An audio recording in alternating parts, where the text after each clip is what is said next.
Hola, muy buenas tardes a todo nuestro público del Planetario de Cancún Cayoc, su planetario, y a todos los que nos siguen a través de la red de planetarios de Quintana Roo. Es para nosotros un honor tener aquí y poder escuchar a la doctora Valeria Sousa Saldívar, aunque sea a la distancia, pero siempre un gusto y un honor. ¿Cómo está, doctora?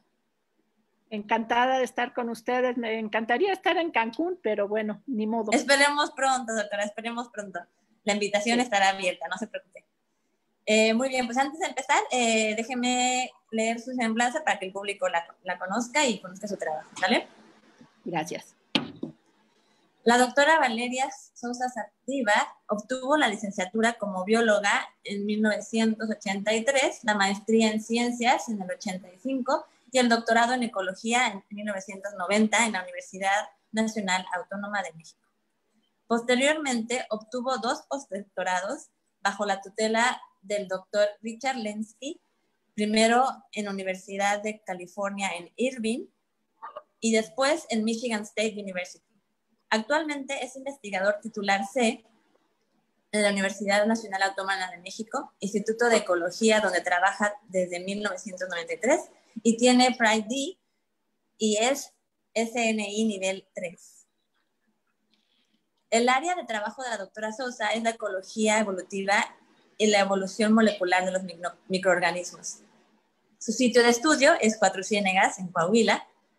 A lo largo de su carrera científica hasta la fecha, tiene 122 artículos de investigación publicados y en prensa y en revistas arbitradas internacionales, las cuales han acumulado más de 7,000 citas.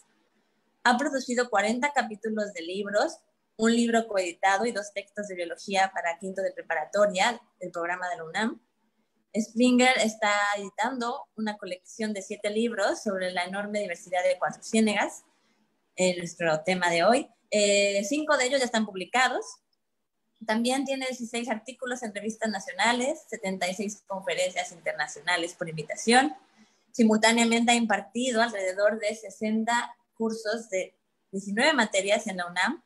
Ha tenido 22 proyectos de donde ella es la responsable y de los cuales solo uno de ellos es vigente, PAPIT.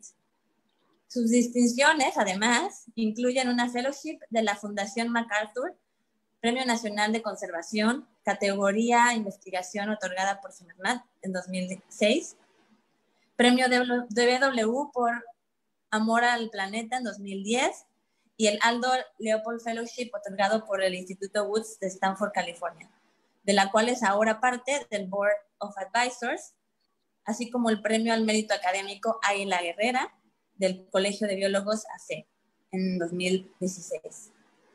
En 2019, o desde el 2019, es miembro internacional honorario de la American Academy of Arts and Sciences y acaba de recibir el Environmental Stewardship por la Sociedad Científica de Estudios de Agua Dulce.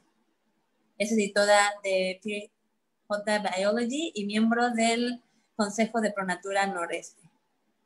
A lo largo de su permanencia en la UNAM ha sido secretaria académica de 2005 a 2008 y miembro electo de la Comisión Dictaminadora de Biología en la Facultad de Ciencias de la UNAM de 2006 a 2008.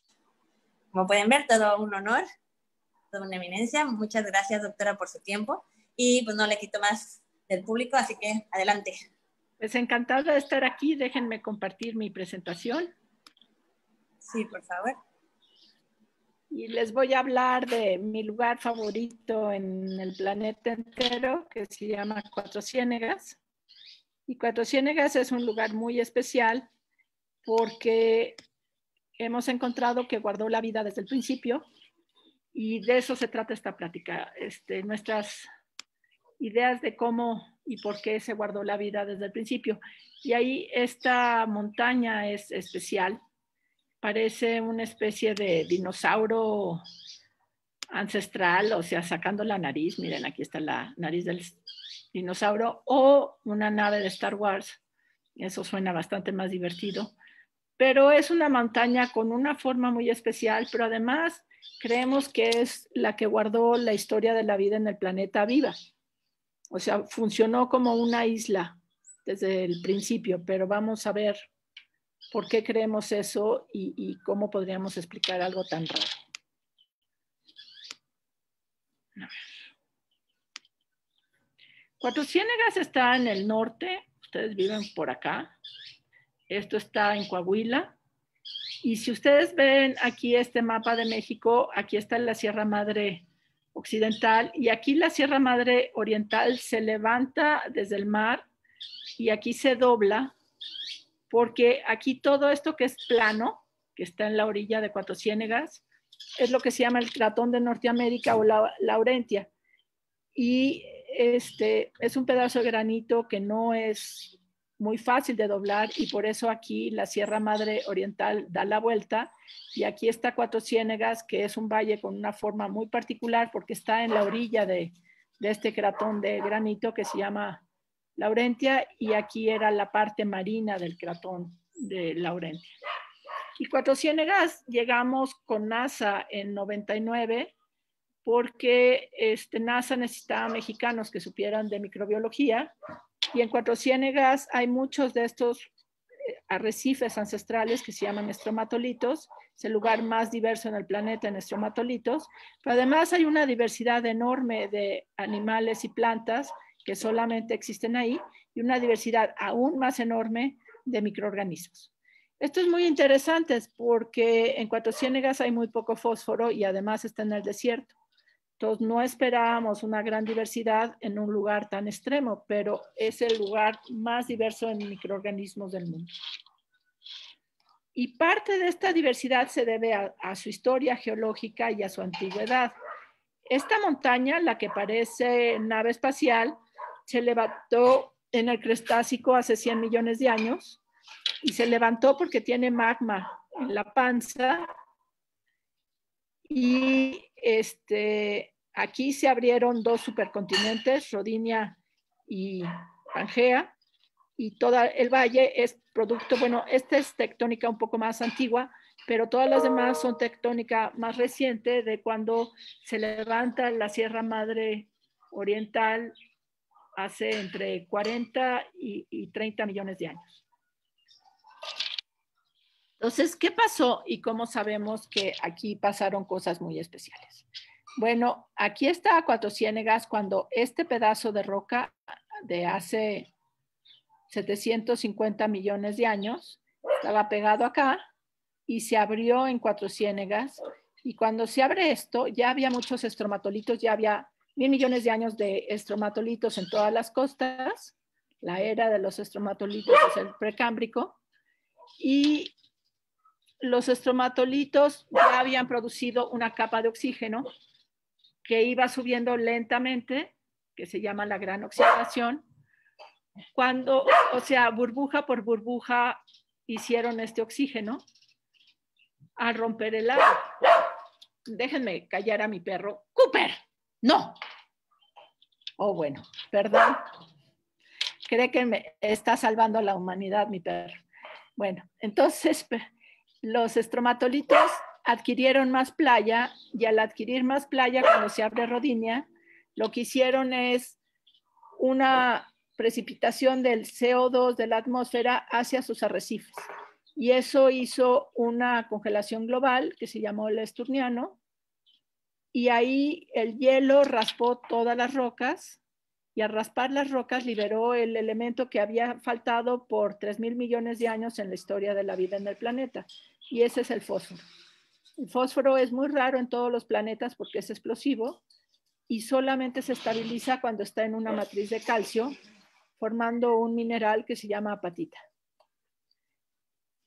Y esa es la que rascaron los glaciares en el Esturniano.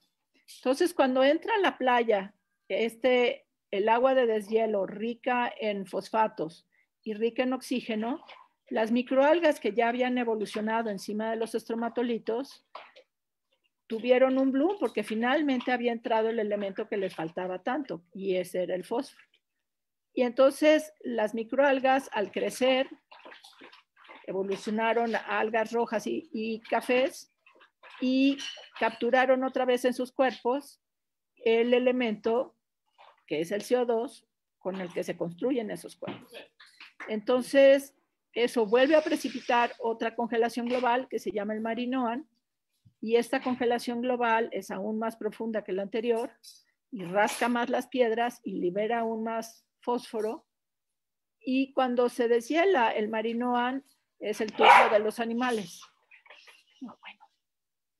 Es el turno de los animales, los cuales empiezan a comerse los estromatolitos, son los primeros consumidores herbívoros, y luego evolucionan mandíbulas y con esas mandíbulas van rascando los estromatolitos, haciéndoles hoyos y llegan hasta el sedimento marino que había estado atrapado sin que nadie lo molestara por más de 3,000 millones de años, y ahí estaba atrapado otro elemento que hacía falta, el nitrógeno, porque todas estas algas crecieron muy rápido, pero se acabaron el nitrógeno y el fósforo, hasta que llegó más fósforo con el deshielo. Pero el nitrógeno, las algas siguen el nitrógeno en la columna de agua, que es el liberado por los animales, y por primera vez en la historia de la vida en la Tierra, el mar se vuelve azul. Antes era anaranjado. Y luego está, podemos decir que los animales evolucionaron al final del Precámbrico, en una era que se llama el Edicardiano, y luego ya viene la explosión de diversidad del Cámbrico, que es aquí estaba otra vez Cuatro Ciénegas en el mar otra vez, aquí es en el Pérmico, antes de que se abriera Pangea, también estaba en la orilla del mar, y es aquí donde se abre Pangea y se desliza Coahuila del hemisferio, el Ecuador al hemisferio norte, junto con todo el hemisferio norte. Aquí está el nacimiento del Atlántico, realmente empezó en Cuatro Ciénegas, y aquí cuando había un mar que subía, lo que se llama el Western Seaway, que llegaba hasta Canadá, y cuando cae el meteorito en Chinchulub, en Yucatán, muy cerca de Cancún, lo que ocurre es que hay un tsunami tan grande que la ola pasa por encima de Cuatro Ciénegas y va a dar a Montana, donde se encuentran una panteón de dinosaurios y hojas de todos tipos y de todos lados que fueron arrasados por ese tsunami gigantesco. Imagínate, recorrió 5,000 kilómetros para llegar a Montana, y imagínense el tamaño de la ola que eso fue. Y luego ya se levanta el altiplano central y sube la Sierra Madre Oriental y se aísla Cuatro Ciénegas del mar, finalmente hace entre 20 y 14 millones de años, o sea, hace relativamente poco comparado con la historia de la vida en Cuatro Ciénegas. ¿Cómo sabemos algo tan extraño como que ahí se abrió Rodinia? No hay fósiles de esa era, y si los hay están muy profundos en Cuatro Ciénegas, pero tenemos bacterias que son aquí Bacillus, eso está publicado, y esto que ven ustedes es un árbol filogenético, y lo que tiene patas largas quiere decir que ya pasó mucho tiempo, y los que tienen patas cortas es que pasó menos tiempo. Y todo lo que tiene patas azules son los linajes exclusivos de Cuatro Ciénegas. Entonces, en un solo sitio, que se mostró muy bien con mi amiga Gabriela Olmedo de Simvestaf Irapuato, se descubrieron 220 linajes nuevos de Bacillus, que es un grupo de bacterias muy bien conocido en todo el mundo. Entonces, si nos preguntamos hace cuánto se separaron esos Bacillus, que aquí sobre todo estos de las patas grandes, hace cuánto se separaron de sus hermanos marinos, que son los de las patas negras, vemos que los de Cuatro Ciénegas se separaron de los que no les gusta el oxígeno, estos sí les gusta el oxígeno, hace 600 millones de años, que es cuando empezaron los animales a oxigenar el mar.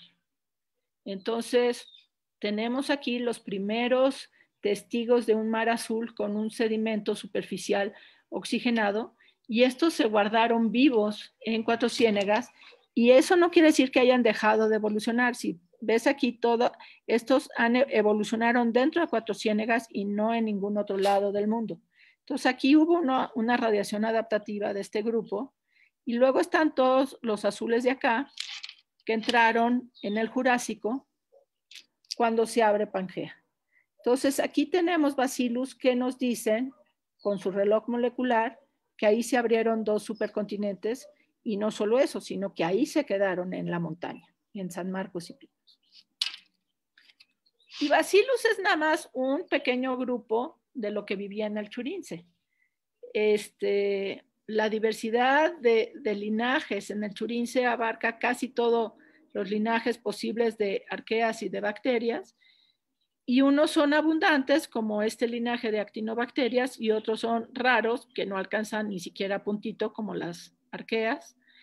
Pero si ustedes ven dónde están los puntos anaranjados, los sedimentos tienen una diversidad gigantesca de diferentes linajes, igual que el agua.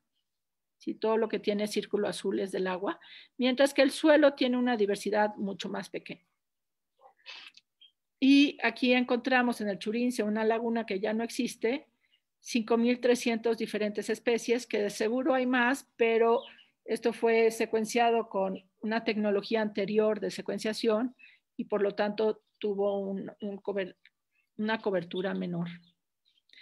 Luego, más adelante, hicimos un muestreo de los virus que había en el Churince, en la Becerra, que es un manantial que está también del lado oeste del valle, y de Pozas Rojas, que es otro sistema que está del otro lado del valle.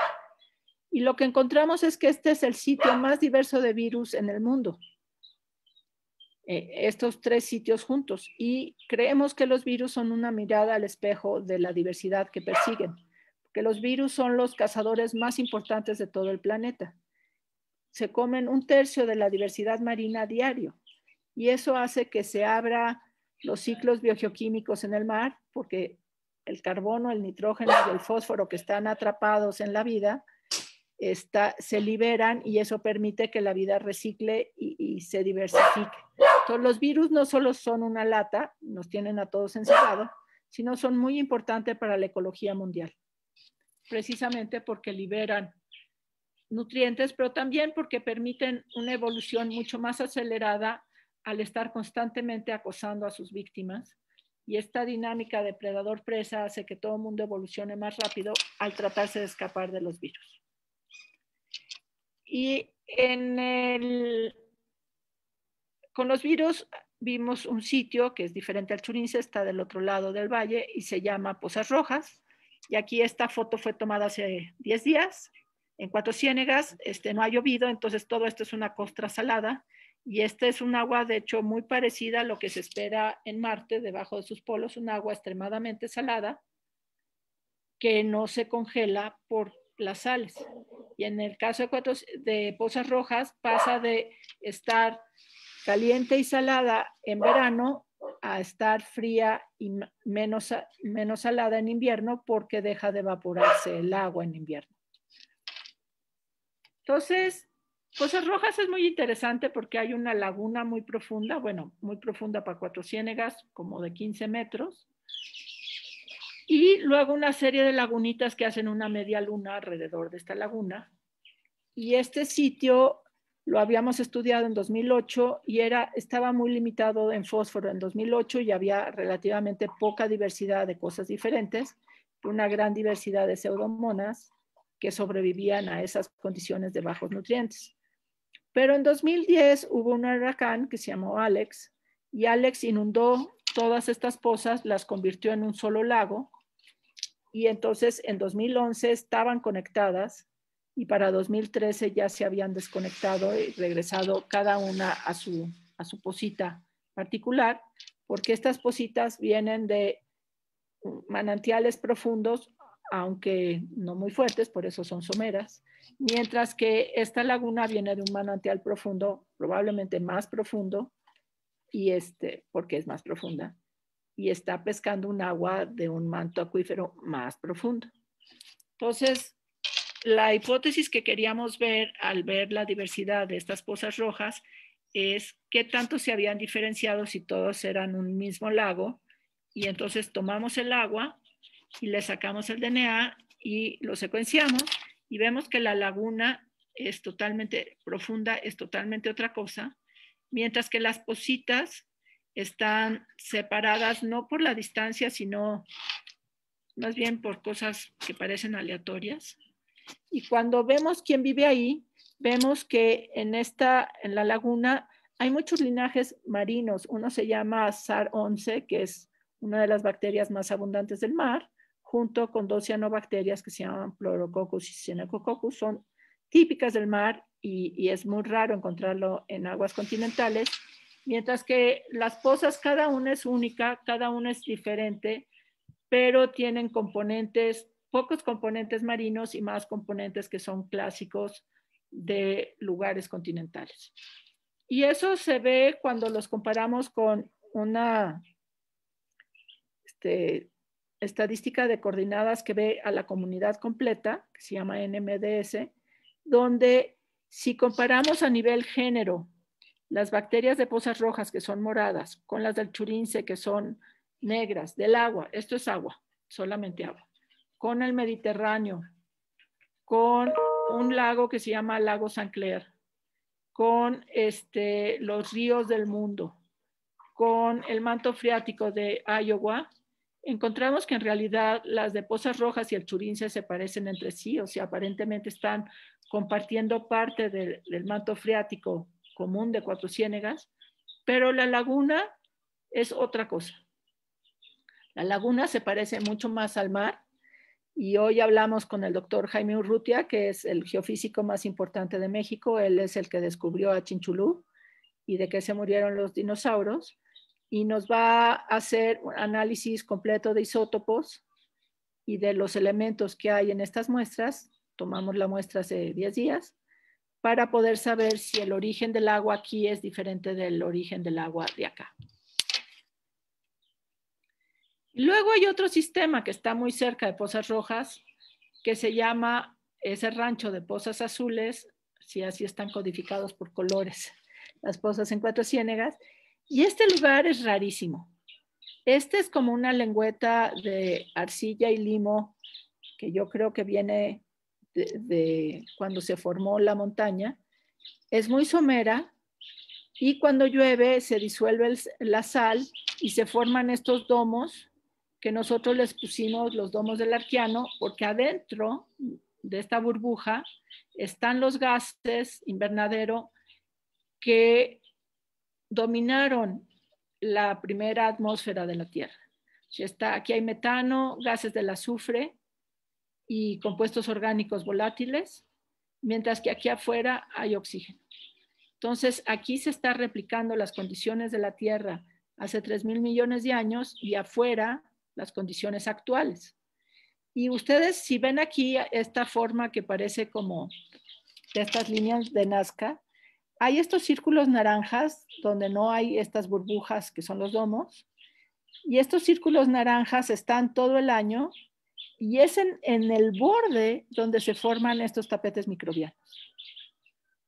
Entonces están muy localizados, y esta poza es muy chiquita, son 35 metros por 10. Entonces, y el agua no llega a más de 10 centímetros después de una fuerte lluvia.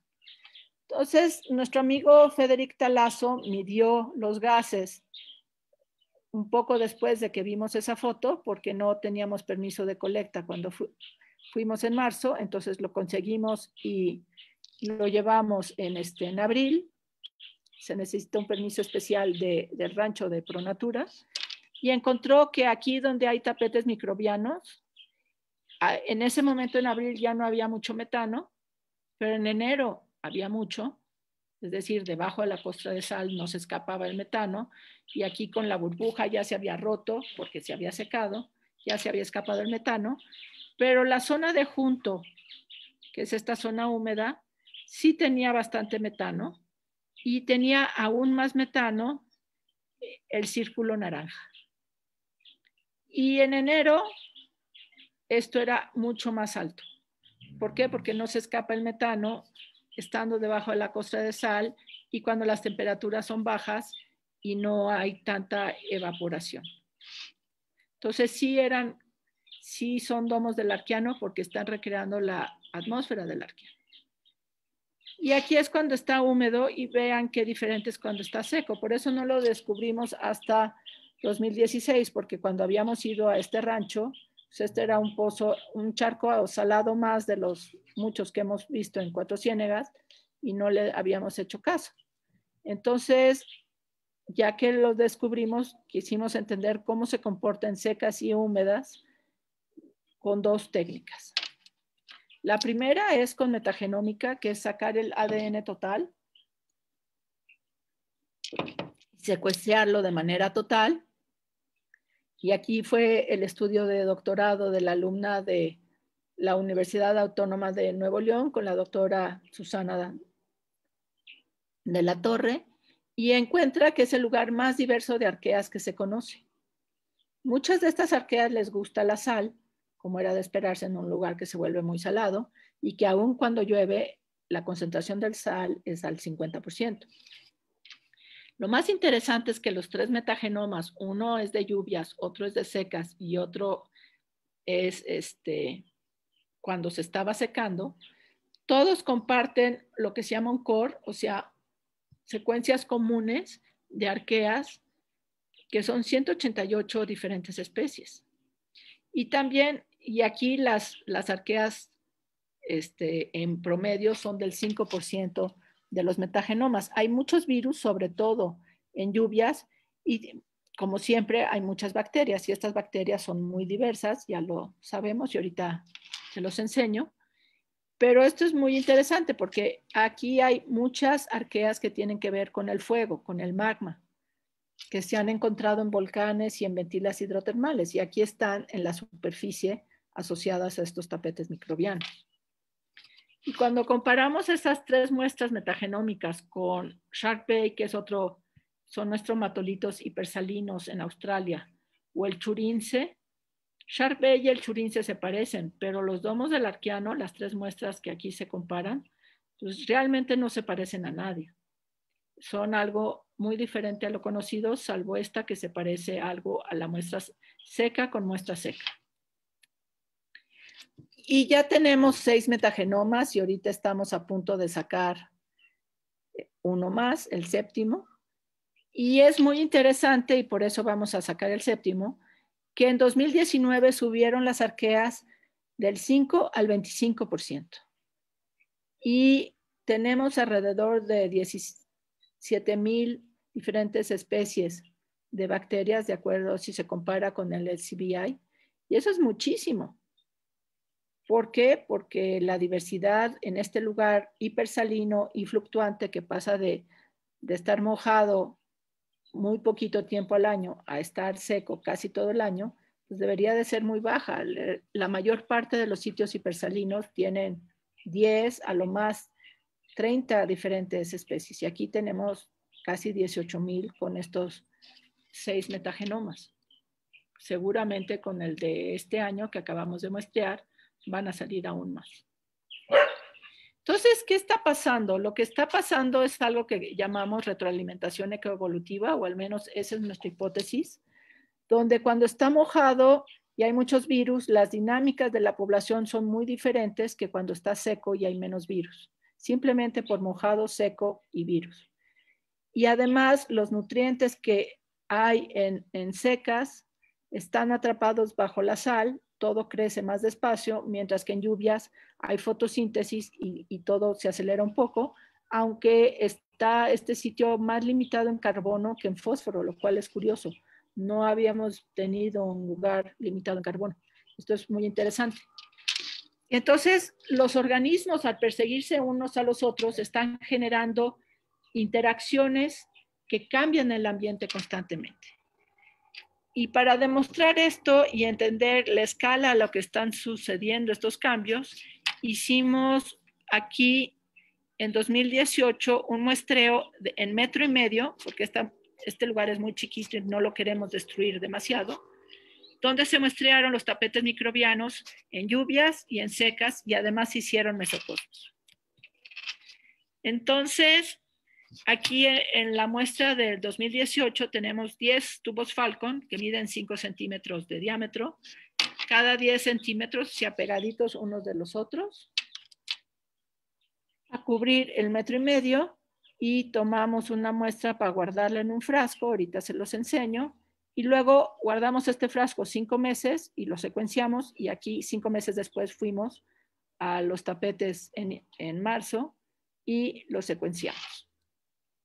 Entonces aquí se ve la huella que deja en el tapete microbiano. Ya ves que en realidad es un tapete, o sea, es una como tela que está sobre el sedimento. Y este chiquito es lo que se metió en un Falcon para tener una muestra de nada más del tapete, secuenciarse. Y luego este grande es lo que se tomó con este PVC y se guardó en estos frascos para tener una idea qué pasaba con la comunidad cuando no está en comunicación con el acuífero profundo. Solamente está aislado en un frasco en la Ciudad de México. Y la diversidad que tenemos en estas 10 muestras en 1,5 metros es altísima, son 6,000 diferentes cosas. Y solamente comparten 183. Y la escala es muy pequeña. Y la mayor parte de esta diversidad se debe a lo que llamamos la biosfera rara, que son todas estas rayas delgaditas. Cuando hacemos el metaboloma de esas mismas 10 muestras, encontramos que cada uno es único, cada uno está teniendo metabolismos únicos y, por ejemplo, esta muestra, la 10, es totalmente diferente a la 1, pero también es diferente a la 9 que está junto.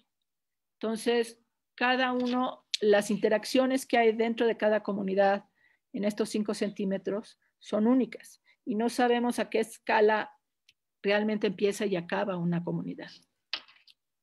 Pero eso es lo más chiquito que podemos hacer, son 5 centímetros, porque si no, no nos alcanza el DNA para poder secuenciar.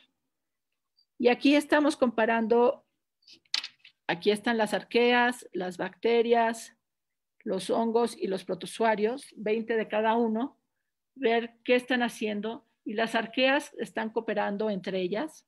Las bacterias y las arqueas pueden estar cooperando o peleando.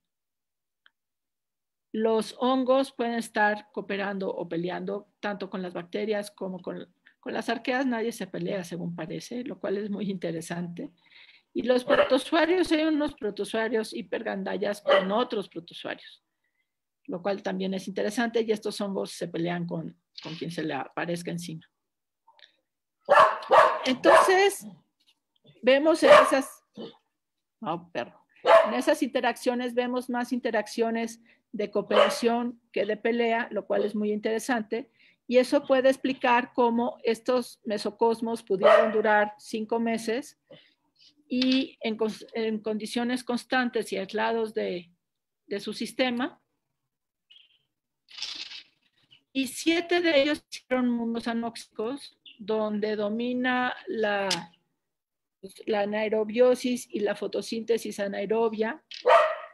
Y 3 hicieron mundos ricos que produjeron oxígeno, ricos en cianobacterias, donde inclusive el sedimento cambia de color, lo cual es muy interesante. Y solamente el 9, hizo una burbujita parecida a un domo, a pesar de que todos tuvieron a humedad todo el tiempo. Entonces, nuestra hipótesis era que estar húmedo era importante para hacer tapetes, pero lo que vimos aquí es que necesitas de la humedad profunda porque no es suficiente estar húmedo para poder hacer los tapetes. Y que si los dejas cerrados, hay procesos diferentes que están ocurriendo aquí y acá. Super. Lo que tenemos es que los mundos que son anóxicos, hay muchas púrpuras y verdes del azufre, que son estas, que hay pocas acá. Y si hay cianobacterias, pero no son dominantes, todo esto gris es la biosfera rara. Y en el 9 que hizo su pequeño domito, todo esto es parte de la biosfera rara. Una cosa muy interesante es que no bajó la diversidad, es alrededor de 6,000 OTUs, aunque cambió drásticamente en cada tubo. Entonces, tenemos que los 30 metabolomas, que aquí no los presento, son únicos. Cada una de nuestras muestras, sea mojada, seca o en mesocosmos, es única. Y eso es muy interesante. Aquí está la muestra seca y vemos que aquí domina una cianobacteria que es de regiones hipersalinas y que usa clorofilas de baja afinidad lumínica, o sea que pueden estar tapadas por la sal y aún así están haciendo fotosíntesis y son especializadas precisamente a vivir en la sal. Entonces estas no son sorpresa. Y sigue habiendo mucha parte de la biosfera rara, que es todas estas grises, y la diversidad se reduce a la mitad. Entonces sí es un ambiente estresante vivir bajo la sal seco, pero aún así hay una diversidad mucho más alta de lo que hay en cualquier otro lugar salado. ¿Y cuál es nuestra hipótesis? ¿Por qué guardamos en los frasquitos a las bacterias aislándolos de su acuífero? Porque creemos que esta es una especie de rebaba. Esta montaña se levantó, o sea, como se levantan las montañas es que están los sedimentos así, y el magma los levanta, los voltea y les da la marometa en este caso. Y entonces cuando hace esta marometa, creemos que una rebaba de lo que empujó es esto, una rebaba de arcilla profunda. Y eso hace de esta fosa muy somera de los domos del Arqueano algo muy especial, porque está, creemos, más comunicada con el manto freático profundo, pero sobre todo con sedimentos más antiguos y sedimentos asociados al magma. Mientras que la Poza Azul es totalmente diferente, está a 50 metros de distancia, tiene un arrecife de estromatolitos espectacular, mide 15 metros de profundidad, y la composición microbiana que hay en la Poza Azul y en los domos es totalmente diferente. En parte por el estrés de estar seco la mayor parte del año y vivir bajo la sal, pero en parte es porque esta tiene una composición mineral diferente. Y aquí está el churince, el cual ya se extinguió, y lo que pasó es que cuando se levanta la montaña, quedamos que estaba así y había dado una marometa, cuando se levanta la montaña, pisa el sedimento de yeso, que básicamente el sedimento de yeso es polvo de caracol del Jurásico. Solamente en el Jurásico todos los caracolitos se pusieron a hacer sus conchas de sulfato de calcio en lugar de carbonato de calcio. Entonces la montaña al levantarse pisa este sulfato de calcio y se levanta un poquito, y entonces el churince está un poco más alto y por eso perdió su agua antes, porque ya no le alcanza el manto freático a formar los manantiales que hacen que funcione este humedal. Y ahorita vamos a ver por qué se está muriendo Cuatro Ciénegas. Eso de que sobreviven las cosas dentro de una montaña, nadie me creía, pero a este japonés que tiene un submarino súper fancy y un taladro carísimo, sí le creyeron y publicó en Nature de este año que estos sedimentos marinos de hace 100 millones de años le sacó bacterias, y esas bacterias las pones en un medio cultivo que les guste y están encantadas de la vida, revivieron felices, no cual Lázaro, simplemente estaban dormidas, no estaban muertas. Entonces, las bacterias pueden quedarse quietas por mucho tiempo, y esto lo demuestra, sin que les pase nada, porque no están abriendo su DNA y por lo tanto no están acumulando mutaciones, simplemente están esperando la oportunidad de comer. Y si piensas en la historia de la vida en la Tierra, esto no es difícil de pensar, ya que la mayor parte de la historia de la vida en la Tierra hubo muy poco que comer. Y esto es muy simpático. Este es muestreo. Nosotros no tenemos un nada fancy sistema. Tenemos un nucleador de suelos, una vara que le pusimos, tubos de PVC, y aquí les quería pasar el video, no sé si voy a poder. A ver.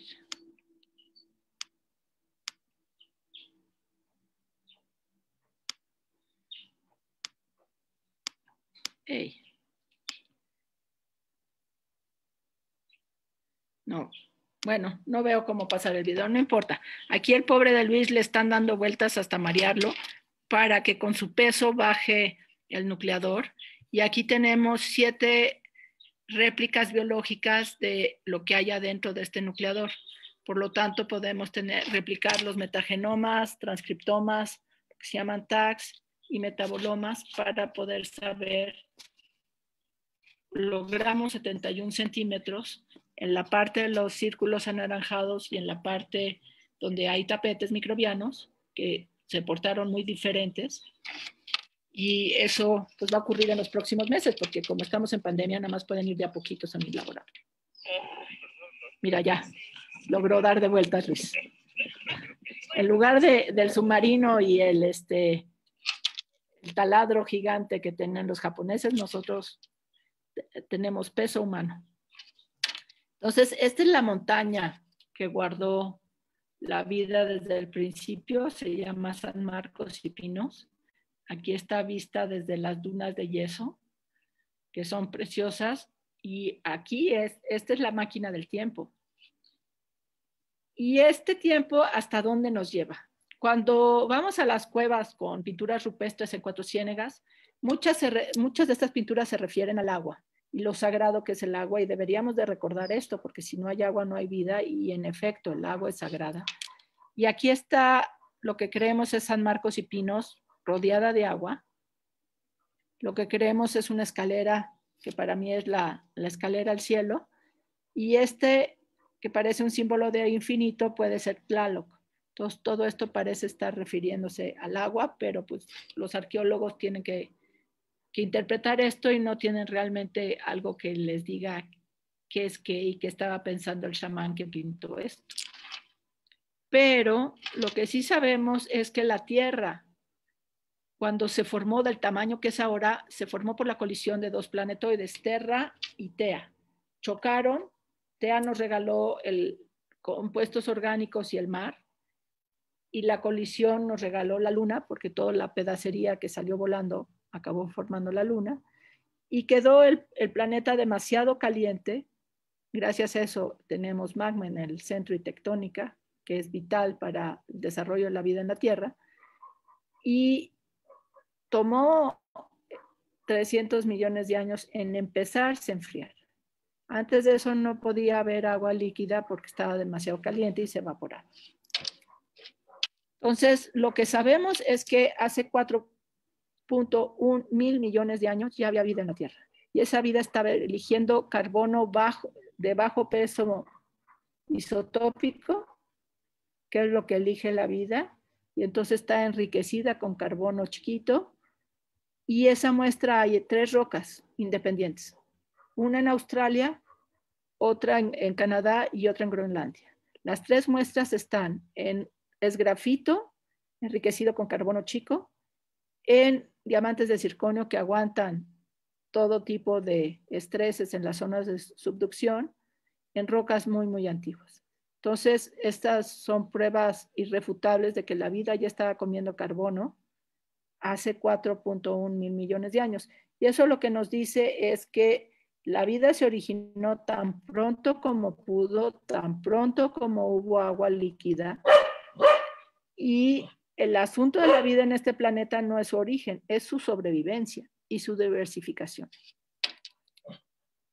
Entonces, ¿cómo se diversificó el último ancestro común? Esa pregunta se la hacía Darwin.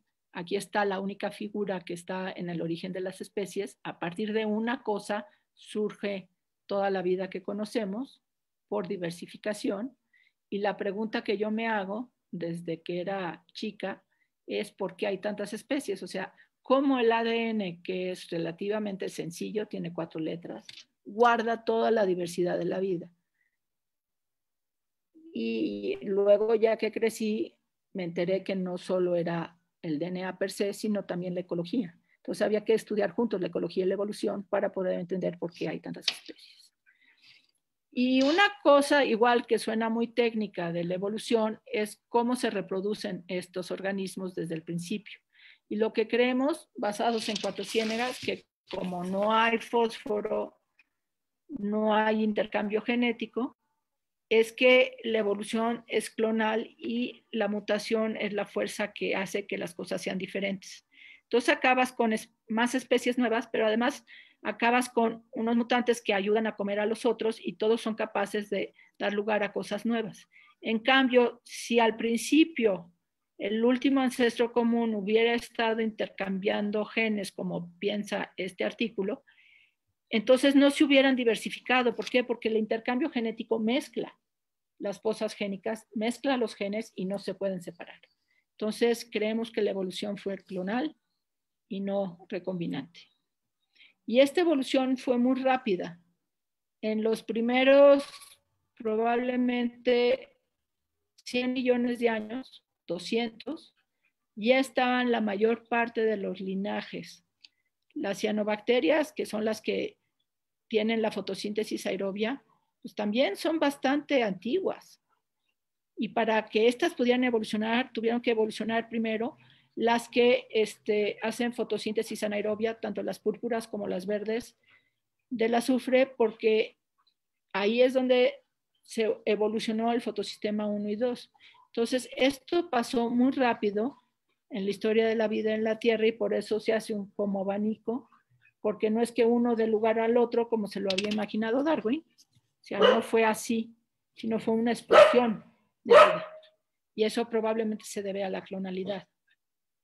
Y sí había intercambio genético, pero esto era solamente bajo circunstancias de emergencia, con un mecanismo de reparación muy antiguo que se llama SOS, donde se toma DNA de los muertos que hay alrededor y se mezcla con los genomas que están a punto de morir pero quieren sobrevivir, y ahí los Frankenstein que sobreviven son muy exitosos y dan lugar a nuevas cosas. Probablemente así se originaron las cianobacterias.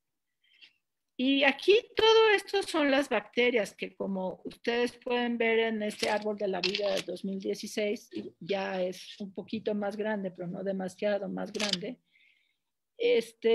Las bacterias son la mayor parte de la diversidad de la Tierra. Nosotros somos algo chiquitito como por acá. Y los primeros eucariontes se cree que evolucionaron por endosimbiosis a partir de este linaje de arqueas que llamamos el reino de Asgard, donde están Loki y Thor, así les pusieron porque los encontraron en sedimentos de Suecia. Y las arqueas son algo totalmente diferente a las bacterias. Tienen diferentes lípidos de membrana, su genética funciona diferente, sus ribosomas son ligeramente diferentes y no sabemos si evolucionaron mucho después de las bacterias. Sabemos que las bacterias llegaron primero y luego las arqueas, pero no sabemos qué tanto después.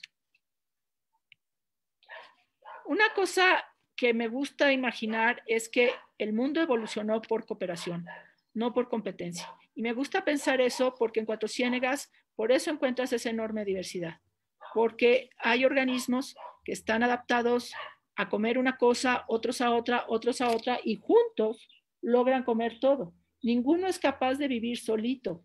Cuando las cultivamos en cajas de Petri hay que darles de comer cosas muy específicas porque ellas no saben producir su propia comida. Entonces, esta gran red de la vida, sobre todo las bacterias, que hacen nuestro microbioma también, es por cooperación, no por competencia. Entonces, yo quiero pensar que la unidad de selección es la comunidad completa que está persiguiéndose y cambiando constantemente, en lugar de que sea un organismo individual contra el mundo. Y eso yo creo que es también una visión filosófica de dónde estamos en este planeta. Somos una sola especie que está hasta acá, que se cree dueña del mundo y no está cooperando con los demás. Necesitamos aprender a cooperar para poder mantener la biosfera de la cual dependemos. Y un ejemplo extremo de cooperación son los tapetes microbianos que forman los estromatolitos o donde se ensamblaron todos los ciclos biogeoquímicos de la vida. Aquí entre mis dedos tengo todo lo necesario para que funcione el planeta. Todas las diferentes funciones del mundo están aquí entre mis dedos, una plantita incluida, bajo la sal. Entonces eso nos debe dar un sentido de responsabilidad y de humildad ante lo que hacen estas bacterias. Aquí está la fotosíntesis ancestral, la púrpura y la verde del azufre. Y aquí este filamentito que está aquí son las primeras cianobacterias. Aquí están las metanógenas y las bacterias del azufre. Entonces aquí tienes un gradiente que permite que se ensamblen todos los ciclos biogeoquímicos que usan el polvo de estrellas y lo transforman en vida. Y esto, yo llegué a Cuatro Ciénegas con mi marido y mis hijos en 99, porque Cuatro Ciénegas es el mejor modelo no solo de la Tierra primitiva, sino también del Marte. Entonces, igual que en Marte, el agua se escondió entre las montañas y probablemente la vida salió siguiendo al agua al fondo de la montaña. Entonces, eso es súper interesante. Y sabemos que hay gases en Marte que cambian entre primavera y otoño, que es metano y azufre, y es muy posible que esa vida continúe abajo de las montañas. Y en Cuatro Ciénegas el pan sobrevivió, no el pan, es que están gritando el pan allá afuera. El mundo sobrevivió por miles de millones de años a 5 extinciones generales, a 3 congelaciones globales, pero no nos está aguantando a nosotros, seres disque tecno aptos del siglo XXI. Los últimos 50 años han sido fatídicos para la vida en el planeta y para Cuatro Ciénegas. Este es el Churince hace 10 días, este era el Churince antes. Pasó de ser un lugar muy rico en vida a ser un lugar en el desierto. Ya no hay peces, ya no hay tortugas, ya no hay nada que dependa del agua. El agua se fue y está dentro de la montaña. Y eso se lo debemos a estos canales que hicieron, bueno, lo hicieron hace 100 años, pero realmente lo reforzaron en los 60, hace 50 años. Y se llama Saca Salada y está vaciando 1.600 litros por segundo. Una cantidad de metros cúbicos bestial al año.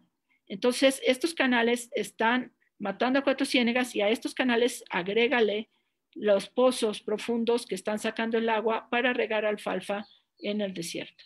Entonces, esta es una incongruencia porque además aquí en Cuatro Ciénegas también tienen alfalfa y la venden a 2 pesos el kilo.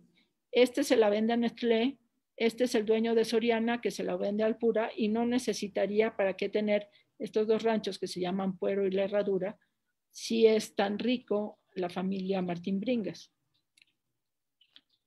Entonces, para poder transformar a la sociedad hay que educar.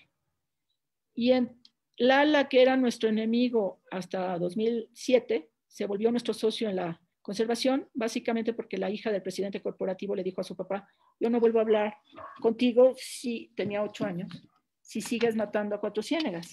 Entonces, a ver cómo te las organizas, pero tienes que salvar a Cuatro Ciénegas.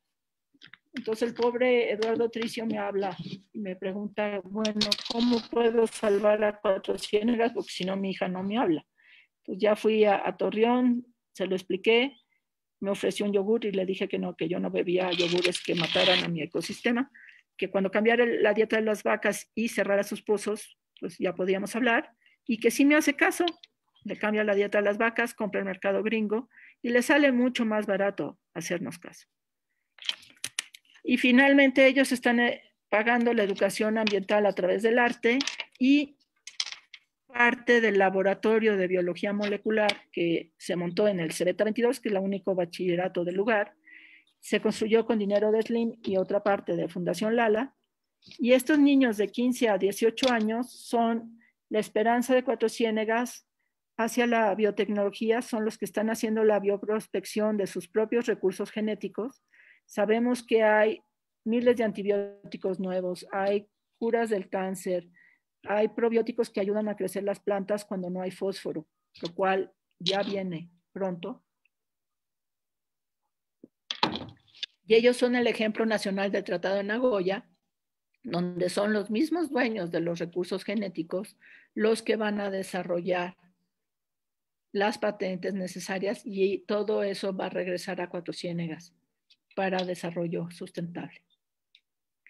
Y una promesa de esto es este chavo, que ya no es tan chavo, se llama Héctor Arocha. Él fue de los primeros niños que empezamos a educar, Luis, mi marido y yo, en 2004, cuando estaba en la prepa, 15 años.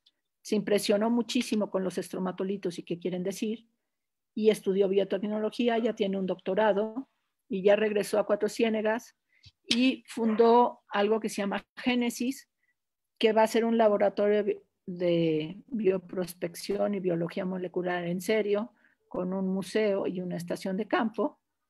Y además, su familia tiene un proyecto social increíble que se llama 2040, donde se están apoyando a los niños desde que nacen hasta que van a tener empleo. Entonces, uno nunca sabe a quién educar, pero realmente educar a Héctor fue algo que cambió la ecuación en Cuatro Ciénegas. Y entre los chicos que estamos educando están estos dos, y aquí él, del Cebeta 22, donde el lunes pasado vimos renacer un río juntos. Y es la felicidad de ver renacer un río que llevaba 50 años muerto, lo que tiene aquí a todo el mundo muy contento. Muchísimas gracias. ¿Preguntas? Muchísimas gracias, doctora. Sí, sí hay muchas preguntas y muchos comentarios y felicitaciones. La verdad es muy interesante, yo también aprendí muchísimo. Me encantó que lo comparara con Marte. Pero bueno, vamos a las preguntas. Hay muchos chicos también que la escucharon, entonces también estuvo padrísimo que compartiera esta parte del final de que los jóvenes también pueden participar en este tipo de investigación. Y pues empezamos con la primera pregunta de esta chica que se llama Hanna Victoria. Pregunta qué significa Cuatro Ciénegas, o más bien, ¿por qué tiene este nombre este lugar? Pues porque eran 4 humedales y ya no queda ni uno. O sea, exacto. Se llamaba Cuatro Ciénegas en tiempos de Carranza, porque era un humedal, y ellos consideraban que el humedal no era tan buena idea porque no puedes cultivar sobre agua salada. Entonces, por eso empezaron a hacer los canales y cada vez los hicieron de mejor manera para vaciar más rápido el agua y que dejara de ser un humedal. Entonces, queda menos del 10% del humedal y ya no se le puede llamar Cuatro Ciénegas. Pero, pues ese es su nombre oficial. Se le quedó. Esperemos regresarlo a Cuatro Ciénegas. ¿Quién quita y si lo logramos? Ojalá. Ok, Marta Uchía pregunta, ¿qué tipo de flora y fauna podemos encontrar además de los microorganismos? Bien mencionó que ya no hay tortugas, pero ¿había algo más o hay algo más? Todavía hay tortugas. En los humedales que quedan, hay tortugas, hay 3 especies de tortugas, una que es del humedal y 2 que son forzosamente acuáticas. Hay decenas de especies de caracoles endémicos que son marinos, se aislaron desde el Cretácico. Las diatomeas también son cientos de especies de diatomeas que se les llama Lázaro porque nada más se les encuentra en el registro fósil y en Cuatro Ciénegas. Hay muchísimos arañas, es particularmente diversa en arañas y en libélulas. Hay 2 sapos, 2 ranitas, perdón, no sapos. Hay varias especies de reptiles endémicos. Mamíferos no tantos, aves tampoco son endémicas, aunque es muy diverso en aves. Y hay varios, es uno de los lugares más diversos en cactáceas de México, después de Tehuacán. Y la diversidad, al menos de cosas grandes, hay alrededor de 80 especies endémicas. Les sugiero que busquen la página de Conavio, que busque en Conavio diversidad Cuatro Ciénegas y ahí va a encontrar muy bien el listado. Ok, perfecto. Muchas gracias, maestra. Sí, porque también otro chico preguntó justamente sobre las especies endémicas, Diego. Muchas gracias, doctora. Conavio es una fuente genial. Y había muchas especies de peces, pero los peces sí están muy castigados y siguen existiendo en las pocitas, pero pues hay muy pocas pocitas y por lo tanto se han muerto muchísimos peces. Su diversidad genética está muy reducida. Qué lástima. También Diego Hernández pregunta, ¿quién o quiénes descubrieron este lugar, Cuatro Ciénegas? Bueno, en realidad lo descubrieron los cazadores recolectores. Hay huellas en Cuatro Ciénegas de hace 14,000 años, que están en el Churince precisamente. Entonces los primeros habitantes de Mesoamérica pasaron por ahí y les gustó el agua. O sea, todo el mundo busca el agua. Es el único oasis del desierto chihuahuense. Entonces, pues los cazadores recolectores vivieron ahí muy felices. Luego fueron invadidos por los apaches y los apaches mataron muchos de los coahuiltecas. Y luego, para colmo, les llegaron los españoles. Y como los apaches eran ferocísimos, los españoles les hicieron guerra bacteriológica y les pusieron cobijas con tifo y les envenenaron sus pozos. Y por eso llegó la familia Carranza a conquistar el lugar. Y pues carranciaron a los pobres apaches. pero realmente la importancia científica del lugar la descubrió un americano que se llama Wendell Minkley, se llamaba, y él llegó a Cuatro Ciénegas el año que yo nací, en 58, buscando una tortuga inusual que había encontrado en un museo de zoología en Kansas cuando estaba estudiando la maestría. Y al ir a buscar la tortuga se enamoró del lugar y le dedicó 43 años a su descripción. Y él fue el que jaló a NASA y NASA fue la que nos jaló a nosotros. Yo no sabía ni que existía Cuatro Ciénegas cuando NASA tocó la puerta. Qué interesante. Y casi toda la investigación que hemos hecho ha sido en México con dinero mexicano. NASA pagó los 3 primeros años y ya con esa investigación pudimos jalar con así dinero de la UNAM, y SLIM pagó 5 años. Y las becas qué bueno. de 50 niños, 10 maestros, sí. Qué bueno, qué bueno fue genial. Que las... Sí, porque mucha gente cree que solo se hace investigación en Estados Unidos, y aquí en México tenemos muy buena investigación. Prácticamente todo lo que se ha descubierto en Cuatro Ciénegas ha sido por mexicanos. Perfecto, muchas gracias. Tenemos también preguntas de Maite y de Bere, que más que nada quisieran saber si se puede ir a acampar o si tiene un hay hoteles buenísimos, de preferencia como turistas. Acampar. Sí, hay hoteles muy buenos. El pueblo está a 10 kilómetros o 40 de los sitios. Vayan a los hoteles, gasten en el pueblo. Acampar no es buena idea, pues porque tiene una huella ecológica y no hay muchos sitios de acampar. Muy bien. Quédense. Pregunta Ira Mendoza, ¿es peligroso si decidimos ir al Churince? Al Churince ya no puedes entrar porque le cambian, o sea, en teoría el Churince es nuestro, lo compró Slim para nosotros, pero los ejidatarios siempre ven cómo hacer trampa y no hay algo llamado escrituras, por lo tanto Slim no ha acabado de pagar hasta que le den las escrituras, y los mismos ejidatarios ya vendieron otras 2 veces ese mismo lugar y ya le pusieron una cadena. O sea, Cuatro Ciénegas es como cuento de García Márquez, o sea, sí es como literatura surrealista. Tenemos unas cuantas preguntas más, bueno, la verdad, muchas más, pero vamos a leer unas últimas 3 y las demás, si pudiera usted contestándolas por correo, se las mandamos por correo. Sí, perfecto. Ira Mendoza otra vez pregunta, ¿cuándo desapareció o cómo desapareció el metano? ¿Y cómo se conserva toda esa sal que mostró? A ver, no oí nada porque mi perro es una plaga. No se preocupe, ese Cooper está haciendo de las suyas. ¿Cómo desapareció el metano y cómo es que se conserva toda la sal que nos mostró? El metano es un gas muy volátil y entonces se queda debajo de la sal, pero cuando se hace la burbuja está dentro de la como piel que hace el tapete microbiano y se guarda aquí adentro de la burbuja. Y esto es más o menos impermeable. Pero cuando llegamos en abril, esto ya se había craquelado porque se secó y ya no, cuando se seca deja de mantener su elasticidad y se escapó el metano. Y además, pues las temperaturas eran bastante altas en abril, entonces eso hace que se evapore más rápido. Evapore más fácil. Pero se está produciendo todo el tiempo por las metanógenas. Y genéticamente encontramos muchísimas metanógenas, tanto arqueas como bacterias. Y ahora que menciona las arqueas y las bacterias, la pata del mar pregunta, ¿a qué se refiere con que pelean? ¿Qué pasa entre ellos o por qué razón pelean?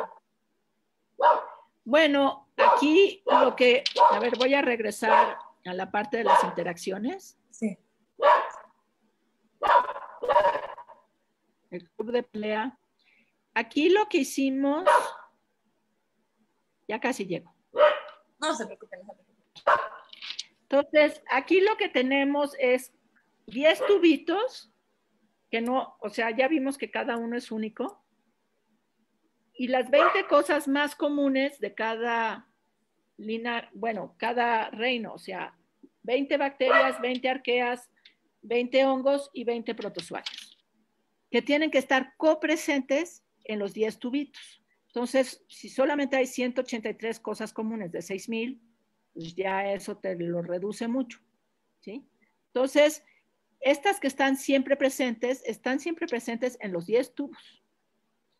Y estos que son rojos nunca están presentes juntos en los 10 tubos. Entonces, lo que creemos es que producen muchos antibióticos y eso es lo que hace que una comunidad se identifique como propia. O sea, muchos de estos antibióticos son señales muy chiquitas, que es como una credencial de pertenencia al club. Ok, yo traigo esta credencial, puedo entrar al club.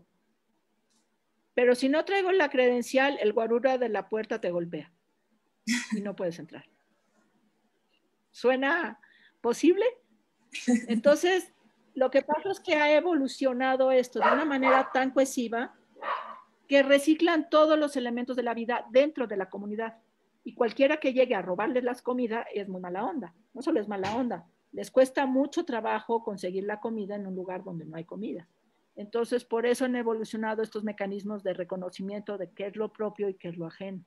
Y lo ajeno se muere y se comen el DNA. De hecho, el DNA de los forasteros es su fuente principal de fósforo. Lo cual es padre porque así nosotros podemos tener medicinas. Wow. Muy bien.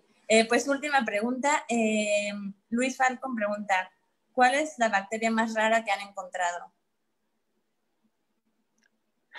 Pues son muchas, pero aquí si vamos a la lista de las... Aquí. Que aquí el panel donde estamos nosotros.